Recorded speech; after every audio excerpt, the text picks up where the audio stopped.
सभी विद्यार्थियों का बहुत बहुत स्वागत है। आज हम बीएससी फोर्थ सेमेस्टर में जो इलेक्ट्रोकेमिस्ट्री हमारी यूनिट है उसको हम डिस्कस कर रहे हैं।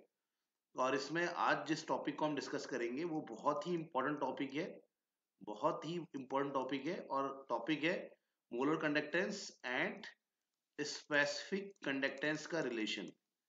मोलर कंडक्टेंस और स्पेसिफिक कंडक्टेंस का रिलेशन, इसको हम देखेंगे।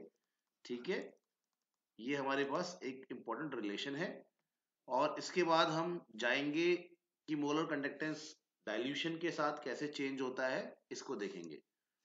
तो यहाँ पे हम देखते हैं बच्चों की मोलर कंडक्टेंस और स्पेसिफिक कंडक्टेंस के बीच में रिलेशन क्या है।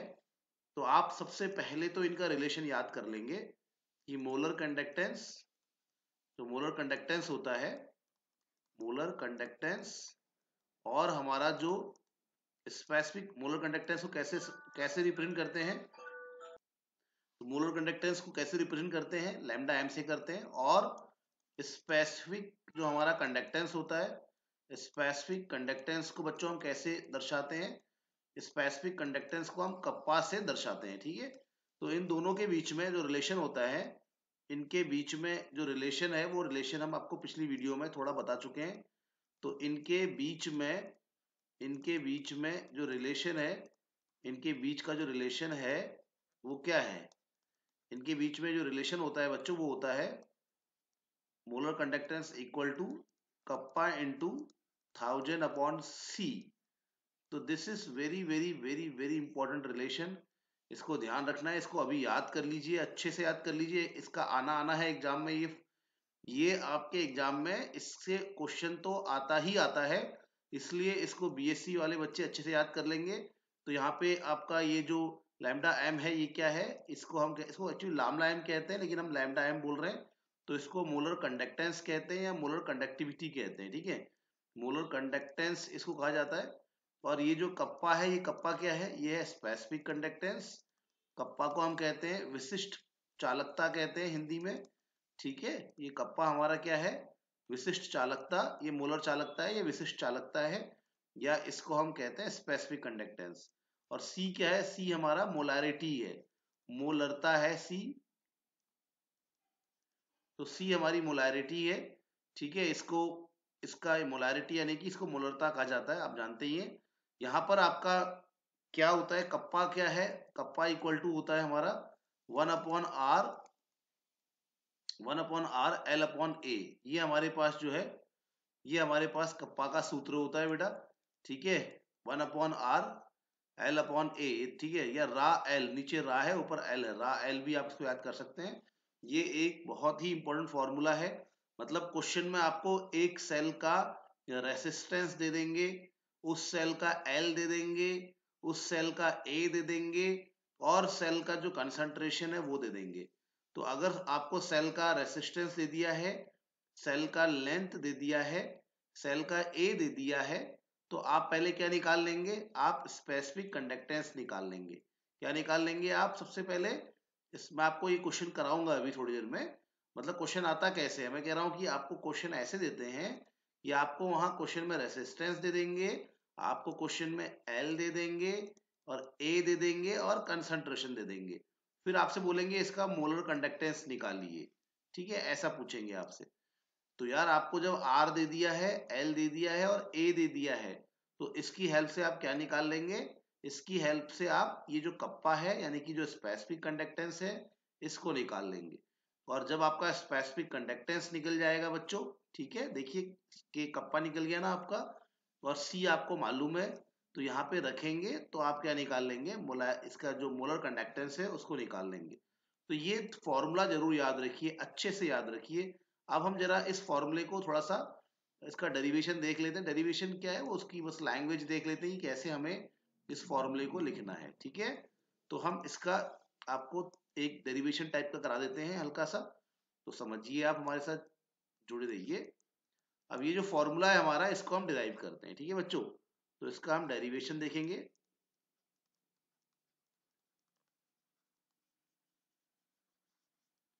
ओके, डेरिवेशन देखने के लिए आपको सबसे पहले क्या लिखना है, आप जानते हैं भाई, एक एक जो हमारा इलेक्ट्रोलाइटिक सेल होता है, आप जानते हैं ना इलेक्ट्रोलाइटिक सेल को, नहीं जानते तो आप दोबारा देख लीजिए। इलेक्ट्रोलाइटिक सेल में क्या है हमारे पास बच्चों, हम इलेक्ट्रोलाइटिक सेल इस बार एक स्क्वायर के शेप में बनाएंगे, ठीक है। एक स्क्वायर के शेप में आप क्या करेंगे, अपना इलेक्ट्रोलाइटिक सेल बनाएंगे। चलिए ये हमारे पास हमारा एक इलेक्ट्रोलाइटिक सेल है, वो भी किस फॉर्म में है, किस रूप में है, स्क्वायर के रूप में है, ठीक है। तो ये हमारे पास जो है इलेक्ट्रोलाइटिक सेल है, और वो भी कैसे है, स्क्वायर के फॉर्म में है। और इसमें हमारे पास ये जो दो हमारे पास इलेक्ट्रोड्स हैं, ये जो येलो येलो दिख रही है ना आपको, ये दो दीवारें दिख रही हैं आपको, ये जो येलो दीवार दिख रही है आप लोगों को, येलो दीवार दिख रही होगी बिल्कुल, ये एक येलो दीवार देख लो, और ये एक येलो दीवार देख लीजिए। ये दोनों जो येलो दीवार है, ये दोनों जो येलो फेस है, ये दोनों धातु के बने हैं, मेटल के बने हुए हैं। यानी कि हम इनको जब हम इनको किसी बैटरी से जोड़ेंगे तो इन पे क्या आ जाएगा, चार्ज आ जाएगा। तो मान लीजिए ये पॉजिटिव आ गई और ये नेगेटिव हो गई, ठीक है। तो ये हमारे पास क्या है, इलेक्ट्रोलाइटिक सेल है, ठीक है। ठीक है ना, एक इलेक्ट्रोलाइटिक सेल है, ये एक तरह का बर्तन है जिसमें हमारे पास दो इलेक्ट्रोड्स हैं, और इसके बीच में हमारे पास, इसके अंदर हमारे पास क्या है, इसके अंदर हमारे पास हमारा सॉल्यूशन है इलेक्ट्रोलाइट का, ठीक है। इलेक्ट्रोलाइट किसको बोलते हैं, इलेक्ट्रोलाइट उसको बोलते हैं जो अपने आयंस में टूट जाते हैं। जैसे कि यहाँ पे AB एक हमारे पास पदार्थ है जो अपने आयंस में टूट गया है, तो ये AB हमारा क्या है, इलेक्ट्रोलाइट है, ठीक है। तो एक इलेक्ट्रोलाइट के सॉल्यूशन को जिस बर्तन में लेंगे, और उसमें अगर हमने दो इलेक्ट्रोड डाल दी है या इलेक्ट्रोड ले ली है, तो ऐसे बर्तन को हम क्या कहते हैं, ऐसे बर्तन को हम इलेक्ट्रोलाइटिक सेल कहते हैं। तो हमने एक इलेक्ट्रोलाइटिक सेल लेना है जो कि हमारा किस शेप का है, जो कि हमारा किस शेप का है, उसका शेप क्या है, उसका शेप है एक स्क्वायर, एक सॉरी क्यूब जैसा, उसका शेप है एक क्यूब जैसा। और उसके ये जो दो फेस हैं, ये जो दो फेस हैं, ये दोनों फेस मेटल के बने हुए हैं, और इनमें चार्ज है, ठीक है। इसके अंदर हमारे पास एक इलेक्ट्रोलाइट का सॉल्यूशन है, जैसे कि नमक का हो सकता है, NaCl का हो सकता है, ऐसे ही एक इलेक्ट्रोलाइट का सॉल्यूशन है, ठीक है। और ये जो दूरी है इन दोनों इलेक्ट्रोड के बीच की दूरी 1 सेंटीमीटर है, हाइट भी 1 सेंटीमीटर है, ठीक है। ये जो हाइट है ये 1 सेंटीमीटर है, और ये जो आपका क्या कहते हैं, विड्थ है, चौड़ाई जो है ये भी 1 सेंटीमीटर है। तो जब हाइट भी 1 सेंटीमीटर हो, लंबाई भी 1 सेंटीमीटर हो, और चौड़ाई भी 1 सेंटीमीटर हो, तो अंदर का आयतन कितना होता है, 1 सेंटीमीटर क्यूब होता है, ठीक है। तो ये 1 सेंटीमीटर क्यूब इसका आयतन है। और ये जो 1 सेंटीमीटर क्यूब आयतन में जब करंट बहता है, जब 1 सेंटीमीटर क्यूब जो सॉल्यूशन का वॉल्यूम अगर 1 सेंटीमीटर क्यूब है, तो जो इन आयंस के द्वारा करंट बहेगा, उसी करंट को हम क्या कहते हैं, स्पेसिफिक कंडक्टेंस कहते हैं। तो अब लिखेंगे हम लिखेंगे, ये स्पेसिफिक कंडक्टेंस समझ गए ना। स्पेसिफिक कंडक्टेंस की यही डेफिनेशन पीछे बिल्कुल डिटेल में समझा रखी है, आप अभी फिर से समझ लीजिए कि अगर हमारे पास इलेक्ट्रोलाइटिक सेल है और उसके अंदर वॉल्यूम 1 सेंटीमीटर क्यूब है, कितना है वॉल्यूम, 1 सेंटीमीटर क्यूब है, तो इस समय जो ये आयन जाते हैं अपनी अपोजिट इलेक्ट्रोड की ओर जाएंगे ना, A+ कहाँ जाएगा, माइनस की ओर जाएगा, और B- कहाँ जाएगा, प्लस की ओर जाएगा। तो ये आयंस जब मूव करेंगे तो करंट को कैरी करेंगे, और इसी करंट को हम क्या कहते हैं, स्पेसिफिक कंडक्टेंस कहते हैं। तो हम जानते हैं, हम लिखे आंसर कैसे लिखेंगे, हम जानते हैं, वी नो दैट, ठीक है, हम जानते हैं स्पेसिफिक, हम जानते हैं स्पेसिफिक कंडक्टेंस की डेफिनेशन से, की परिभाषा से हम जानते हैं कि स्पेसिफिक कंडक्टेंस क्या होता है, उसकी डेफिनेशन से अगर हम स्पेसिफिक कंडक्टेंस की डेफिनेशन लिखेंगे, तो 1 सेंटीमीटर क्यूब, ठीक है, solution, 1 centimetre cube electrolytic solution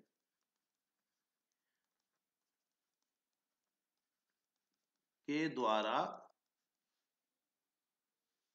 1 centimetre cube electrolytic solution की का कंडक्टेंस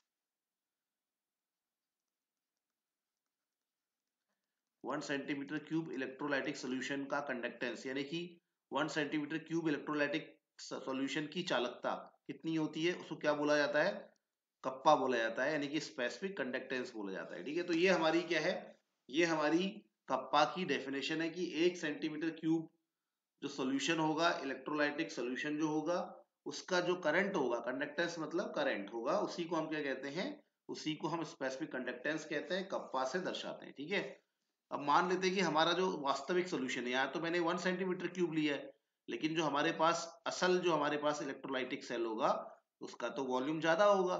अब मान लेते हैं कि उसका वॉल्यूम 20 सेंटीमीटर क्यूब है, ये तो मैं 1 सेंटीमीटर क्यूब के हिसाब से लेके चल रहा हूँ ना, लेकिन ये बड़ा भी तो हो सकता है, और इसका वॉल्यूम कितना हो सकता है, 1 की जगह पे क्या हो सकता है, v हो सकता है। तो v सेंटीमीटर क्यूब अगर होगा, तो अतः देयरफॉर अगर v सेंटीमीटर क्यूब है हमारा इलेक्ट्रोलाइटिक सॉल्यूशन, तो अगर हमारे पास 20 सेंटीमीटर क्यूब इलेक्ट्रोलाइटिक सॉल्यूशन है, तो उसका ही तो इट्स कंडक्टेंस, तो 1 centi conductance of 1 centimetre cube electrolytic solution equal to kappa लिखोगे, और conductance of 20 centimetre cube electrolytic solution यानी कि 20 सेंटीमीटर क्यूब का कितना हो जाएगा, v कप्पा हो जाएगा। ठीक है, तो ये ध्यान रखना हमारे बच्चों। तो ये हमारे पास क्या है, यहाँ तक हमने अपनी बात समझ ली है, मुझे लगता है आपको समझ में आ गया होगा, ये डेरिवेशन ऐसे ही करना आपने। ठीक है, अब क्या करेंगे हम, अब हम मोलर कंडक्टेंस की डेफिनेशन लिखेंगे बच्चों।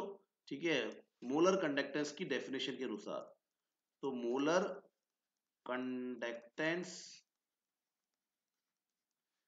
की डेफिनेशन के अनुसार, की definition according to the definition of molar conductance. ठीक है, तो मोलर कंडक्टेंस की परिभाषा के अनुसार, मोलर कंडक्टेंस की जो डेफिनेशन है उसके अनुसार क्या होता है, तो according to the definition of molar conductance, molar conductance की डेफिनेशन क्या है कि 1 मोल, ठीक है, 1 मोल इलेक्ट्रो 1 मोल आयंस के द्वारा, अगर सॉल्यूशन में 1 मोल्स आयन है, तो 1 मोल आयंस के द्वारा, या 1 मोल्स आयंस का कंडक्टेंस लिख लेते हैं सिंपल, 1 मोल आयंस का कंडक्टेंस, 1 मोल आयन का कंडक्टेंस क्या कहलाता है बच्चों, तो इसी में यहाँ पे क्या है, v इंटू कप्पा तो हो गया, लेकिन अगर 1 मोल आयंस होंगे, 1 मोल आयन का कंडक्टेंस क्या कहलाता है, मोलर कंडक्टेंस होता है। ठीक है, इसको हम मोलर कंडक्टेंस कहते हैं। ये तो आप जानते हैं कि जब हमारे पास इस इलेक्ट्रोलाइटिक की जो हमारा इलेक्ट्रोलाइटिक सोल्यूशन है, अगर इस इलेक्ट्रोलाइटिक सोल्यूशन में आयंस कितने होंगे, अगर इस इलेक्ट्रोलाइटिक सोल्यूशन में आयंस की संख्या 1 मोल होगी, तो जो करंट बहेगा उसको अब हम क्या कहना शुरू कर देंगे, मोलर कंडक्टेंस कहना शुरू कर देंगे। नाम भी बता रहा ना, मोलर कंडक्टेंस, मोलर यानी कि 1 मोल आयन का कंडक्टेंस। ठीक है, तो ऐसा लिख लेंगे, तो 1 मोल आयंस का कंडक्टेंस बराबर इतना होता है। ठीक है, अब हम क्या करेंगे, अब हम अब हम अब हम 1 मोल को कंसंट्रेशन, 1 मोल को कंसंट्रेशन और कंसंट्रेशन 1 मोल को कंसंट्रेशन यानी कि C और वॉल्यूम, ठीक है, सॉल्यूशन का जो वॉल्यूम होता है V के टर्म में लिखेंगे, V के टर्म में लिखेंगे, मतलब उन शब्दों में लिखेंगे। ठीक है, तो 1 मोल को अब हम क्या करेंगे, 1 मोल को हम किस टर्म में लिखेंगे, 1 मोल को हम कंसंट्रेशन और वॉल्यूम के टर्म में लिखेंगे। ठीक है, कैसे लिखेंगे हम जानते हैं, ठीक है, इसको ऐसे एरो बनाते रहना। अब आप लिखोगे हम जानते हैं, वी नो दैट कि कंसंट्रेशन बच्चों किसके बराबर होता है, कंसंट्रेशन यानी कि सांद्रता किसके बराबर होती है, सांद्रता बराबर होती है मोल बट्टा वॉल्यूम। ठीक है, कंसंट्रेशन बराबर होता है मोल अपॉन वॉल्यूम, तो मोल कितने हो गए यहाँ पे, 1 मोल हो गए अपॉन वॉल्यूम, तो हमारा ये C बराबर क्या आ जाएगा, 1 अपॉन V आ जाएगा। ठीक है, 1 मोल के लिए C और V के बीच में रिलेशन होता है, तो ऐसा लिख लेंगे हम। अब यहाँ से हम V का फॉर्मूला निकाल लेंगे, V बराबर क्या है, 1 अपॉन C, तो V बराबर क्या हो गया, 1 अपॉन C, देयरफॉर V हमारा 1 अपॉन C हो गया। इसीलिए अब हम क्या करेंगे बच्चों, इसीलिए अब हमारे पास V बराबर क्या आ गया, 1 अपॉन C आ गया ना, तो इसीलिए अब हम क्या करेंगे, इस V की जगह पे क्या लिख देंगे, 1 अपॉन C लिख देंगे, तो हो गया हमारा काम। तो कैसे करना है आपने यहाँ तक नोट कर दिया होगा। अब आप इसको क्या करेंगे, इसको आप लिखेंगे ऐसे, आता है V सेंटीमीटर क्यूब सॉल्यूशन का conductance, V centimetre cube solution का कंडक्टेंस अगर क्या हो, अगर मोल एक हो तो, अगर मोल एक हो तो हो तो कितना होता है V, V अगर हमारे पास V सेंटीमीटर क्यूब सॉल्यूशन है तो उसका कंडक्टेंस कितना होता है, V के होता है, ठीक है, V कप्पा होता है, V के नहीं सॉरी, V कप्पा होता है। तो अगर हमारे पास V सेंटीमीटर क्यूब है बेटा हमारे पास सॉल्यूशन, तो होता क्या है, V कप्पा होता है ना हमारे पास। अगर V सेंटीमीटर क्यूब सॉल्यूशन है तो वो कितना करंट कैरी करेगा, V कप्पा करेगा। और अगर मोल के टर्म में लिखना है तो V को मोल के टर्म में क्या लिखते हैं, 1/c लिखते हैं, तो ये 1/c हो जाएगा, ठीक है।